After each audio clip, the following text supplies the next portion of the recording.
Hey folks, welcome to another Catfish Chalk Talk. I've stated before I don't like to talk about bait very often, but I want to take a step back and talk about bait again for about the third time this year. And I want to talk about observations of weather and what the bait is doing and just paying attention to your surroundings. And bait is the topic here.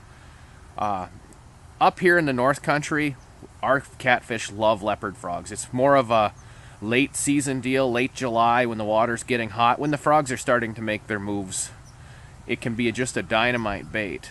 And personally, I don't care to use frogs, mostly because I don't like the way they look at me when I put them on the hook. But if they're the answer, I'm going to use frog. It is what it is, and I'm going to catch the fish if that's what I got to do. But my point is, talking about frogs, is this particular year was super dry, water was really low, and we would have stretches where everything would get super dry and hot, and you'd walk through the grass, it'd be real crispy. And what you would notice is there's not a lot of frog movement.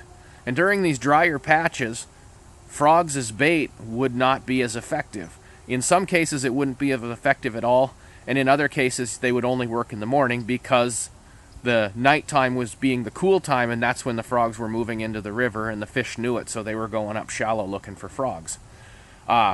Once we got a little rain and everything got moistened up and you had the cooler nights, a little dew in the grass, the frogs were moving much, much heavier as fall was setting in, and it didn't matter what kind of bait you were using as long as it was a frog. Okay, we got it, we've established that.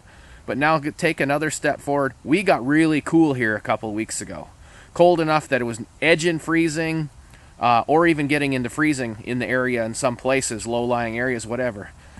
Well, frogs being amphibians and amphibians being cold-blooded, they weren't making the move during the night like they had been when it was warmer.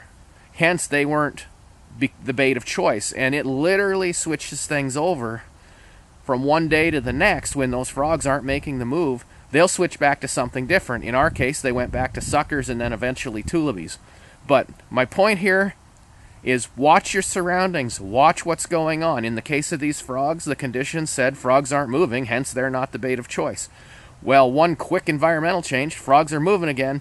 Get ready for frogs. Just something to consider as you're preparing to catch catfish. You can read more about how to catch more catfish in my books, Cracking the Channel Catfish Code and Advanced Catfishing Made Easy, both available on Amazon. Until next time with another Catfish Chalk Talk, I'm Brad Durick.